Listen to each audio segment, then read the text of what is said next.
অদ্ভুত এক ঘটনা আগামী কয়েকদিনের মধ্যে ঘটতে যাচ্ছে।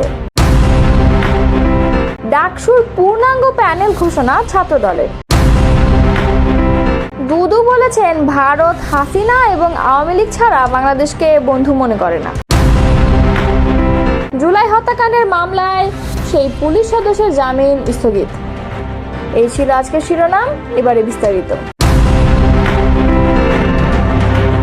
ঢাকা বিশ্ববিদ্যালয় কেন্দ্রীয় ছাত্র সংসদ নির্বাচনে বাংলাদেশ জাতীয়তাবাদী ছাত্রদলের চূড়ান্ত প্যানেল ঘোষণা করা হয়েছে। এতে ক্ষুদ্র নৃগোষ্ঠীর শিক্ষার্থীদেরও প্রাধান্য দেওয়া হয়েছে।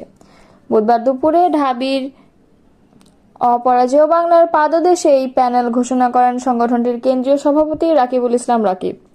প্যানেলে ভিপি হিসেবে বিশ্ববিদ্যালয়ের যুগ্ম সাধারণ সম্পাদক আবিদুল ইসলাম খান, জিএস পদে কবি জসিমউদ্দিন হলের আহ্বায়ক তানভীর বাড়ি হামিম ও এজিএস পদে বিজয় ৭১ হলের আহ্বায়ক তানভীর আল হাদি মায়েদকে মনোনয়ন দিয়েছে ছাত্রদল। মুক্তিযুদ্ধ ও গণতান্ত্রিক আন্দোলন বিষয়ক সম্পাদক হিসেবে আরিফুল ইসলাম, বিজ্ঞান ও প্রযুক্তি বিষয়ক সম্পাদক এহসানুল ইসলাম এবং ক্রীড়া বিষয়ক সম্পাদক চিম চেমা চাকমা, ছাত্র পরিবহন বিষয়ক সম্পাদক মোহাম্মদ সাইফুল্লাহ এবং মুন্নাকে মনোনয়ন দিয়েছে ছাত্রদল। মোহাম্মদ জারিফুর রহমান, মাহমুদুল হাসান, নাহিদ হাসান এবং শামসুল হক আনান ও নিত্যানন্দ পাল। এদিকে গবেষণা ও প্রকাশনা বিষয়ক সম্পাদক পদে প্রার্থী দেয়নি ছাত্রদল। 15 জুলাই আহত সানজিদ আহমেদ তন্নির সম্মানে এই পদ ছাত্রদল প্রার্থী দেয়নি বলে জানান ছাত্রদল সভাপতি রাকিবুল ইসলাম। অদ্ভুত এক ঘটনা আগামী কয়েকদিনের মধ্যে ঘটতে যাচ্ছে বলে ইঙ্গিত দিয়েছেন বিএনপি স্থায়ী কমিটির সদস্য মেজর হাফিজ উদ্দিন আহমেদ। মঙ্গলবার বিকালে রাজধানীর আন্তর্জাতিক চীন মৈত্রী সম্মেলন কেন্দ্রে জাতীয়তাবাদী স্বেচ্ছাসেবক দলের ৪৫তম প্রতিষ্ঠা বার্ষিকী উপলক্ষে আয়োজিত আলোচনা সভায় বিশেষ অতিথির বক্তব্যে তিনি কথা বলেন। মেজর হাফিজ বলেন, সারা পৃথিবীতে সংবিধান সংশোধন করে নির্বাচিত প্রতিনিধিরা, কিন্তু বাংলাদেশে তা করছে একদল অনির্বাচিত লোক, যারা কেউ আমেরিকা থেকে, কেউ লন্ডন থেকে কিংবা বিভিন্ন দেশ থেকে এসেছে, যাদের গত ১৭ বছরের সংগ্রামে কোনো অংশগ্রহণ নেই। তিনি বলেন, ৭১-এর রক্তক্ষয়ী মহান মুক্তিযুদ্ধ সংগঠিত হয়েছিল।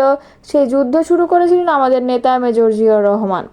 রাজনৈতিক দলগুলো যখন পৃষ্ঠ প্রদর্শন করেছেন, জনগণকে আশার বাণী শোনানোর মতো কেউ ছিল না, তখন আবির্ভূত হয়েছিলেন মেজর জিয়াউর রহমান।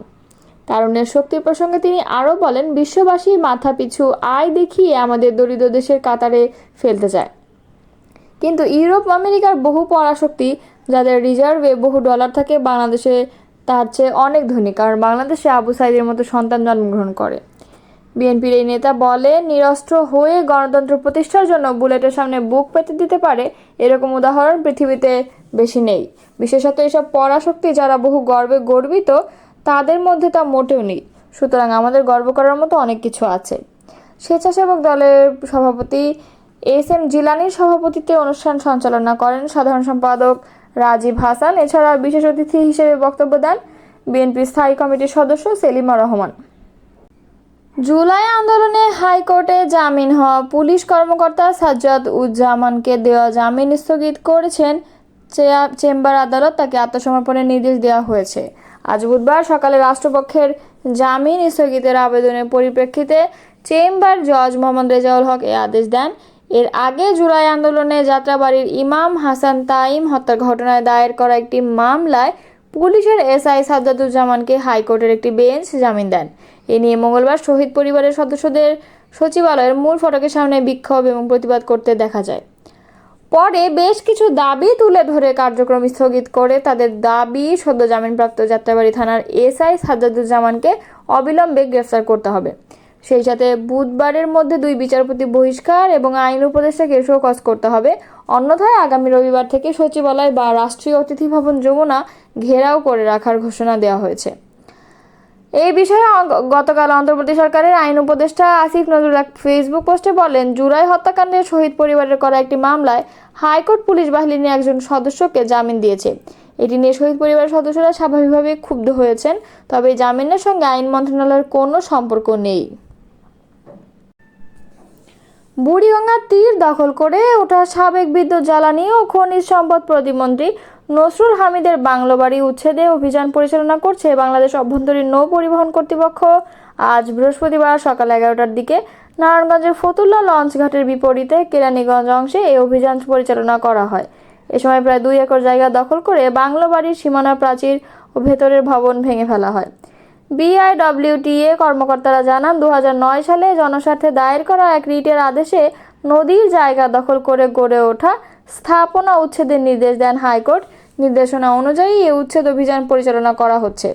সীমানা পিলারের অভ্যন্তরে থাকা সব ধরনের অবৈধ স্থাপনা পর্যায়ক্রমে উচ্ছেদ করা হবে বলে জানান তারা। এর আগে গত 30 এপ্রিল নসরুল হামিদের গুলশানে থাকা 200 কোটি টাকা মূল্যের জমি জব্দের আদেশ দেন আদালত। গত 16 জানুয়ারি দুদকের করা এক মামলায় নসরুল হামিদ ও তার স্ত্রীর বিদেশ যাত্রা নিষেধাজ্ঞা দেন আদালত। দুদকের পক্ষ থেকে আদালতকে জানানো হয়েছে, প্রতিমন্ত্রী হিসেবে দায়িত্ব পালনকালে নসরুল হামিদ ক্ষমতার অপব্যবহার করে স্ত্রী সীমা হামিদের নামে জ্ঞাত আয়ের সঙ্গে 6,98,00,000 টাকার অবৈধ সম্পদ অর্জনে সহায়তা করেছেন। ভারত হাসিনা ও আওয়ামী লীগকে ছাড়া বাংলাদেশকে ওই দেশের জনগণকে বন্ধু মনে করে না বলে মন্তব্য করেছে বিএনপি ভাইস চেয়ারম্যান শামসুজ্জামান দুদু। তিনি বলেন, হাসিনা ও আওয়ামী লীগ তাদের বন্ধু। ভারত হাসিনাকে আশ্রয় দিয়েছে, যে হাসিনা স্বৈরাচার গণহত্যাকারী ও তার বিচার এদেশে চলছে এবং হবে। মঙ্গলবার জাতীয় প্রেস ক্লাবের সামনে দেশ বাঁচাও মানুষ বাঁচাও আন্দোলন আয়োজিত ভারত কি বাংলাদেশকে বিপদে ফেলতে চায় শীর্ষক নাগরিক সমাবেশে এসব কথা বলেন বিএনপির ভাইস চেয়ারম্যান। ভারতকে আহ্বান জানিয়ে দুদু বলেন, শেখ হাসিনা একজন খুনি। সে দেশের জনগণকে হত্যা করেছে, দেশের গণতন্ত্রকে হত্যা করেছে। তাই বিচার কার্য করার জন্য অনতিবিলম্বে তাকে বাংলাদেশে ফেরত পাঠিয়ে দিন। ছাত্রদলের সাবেক এই সভাপতি বলেন, ভারত আমাদের পানিতে মারতে চায়, ভাতে মারতে চায়। তাই আমাদের ঐক্যবদ্ধ থাকতে হবে, কারণ বাংলাদেশের মানুষ কখনো কারো বশ্যতা স্বীকার করেনি। ব্রিটিশদের কাছে করেনি, পাকিস্তানিদের কাছেও করেনি, বিভিন্ন স্বৈরশাসকদের কাছেও করেনি। এদেশের মানুষ এক সাগর রক্ত দিয়ে স্বাধীন দেশ করেছে। তিনি বলেন, হাজার হাজার বছর ধরে এই দেশে মুসলিম, হিন্দু, বৌদ্ধ, খ্রিস্টান মিলেমিশে বসবাস করছে। কেউ কারোর প্রতি হিংসা বিদ্বেষ পোষণ করে না। বাংলাদেশ হচ্ছে এমন একটি দেশ, আমাদের পার্শ্ববর্তী দেশ যখন পানি দরকার তখন পানি দেয় না, আবার যখন দরকার নাই তখন তিস্তা ব্যারেজ খুলে দেয়। বাংলাদেশের চারপাশের প্রতিটি বর্ডারে লিখিতভাবে ভারত বন্ধ করে দিয়েছে, যাতে বাংলাদেশের মানুষ ব্যবসা না করতে পারে। তারা এরকম শত্রুতা পোষণ করে রেখেছে। দেশ বাঁচাও মানুষ বাঁচাও আন্দোলনের সভাপতি KM রাকিবুল ইসলাম রিপনের সভাপতিত্বে নাগরিক সমাবেশে আরও বক্তব্য দেন বিএনপি চেয়ারপারসনের উপদেষ্টা হাবিবুর রহমান হাবিব এবং কমিটির সদস্য অ্যাডভোকেট আরিফা সুলতানা রানা প্রমুখ। বিএনপির মহাসচিব মির্জা ফখরুল ইসলাম আলমগীর থাইল্যান্ড থেকে চিকিৎসা শেষে দেশে আবার অসুস্থ হয়ে যায়, হাসপাতালে ভর্তি হয়েছেন। মঙ্গলবার দিবাগত রাত 1টায় রাজধানী ইউনাইটেড হাসপাতালে মির্জা ফখরুল ইসলাম আলমগীরকে ভর্তি করা হয়েছে বলে বিএনপি মিডিয়া সেলের পক্ষ থেকে নিশ্চিত করা হয়েছে।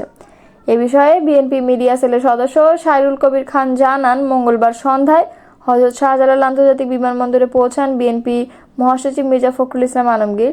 তারপর গুলশানে বৈঠক করেছেন রাত 11টা পর্যন্ত। এরপর অসুস্থ বোধ করলে রাত 1টার দিকে তাকে ইউনাইটেড হাসপাতালে ভর্তি করা হয়।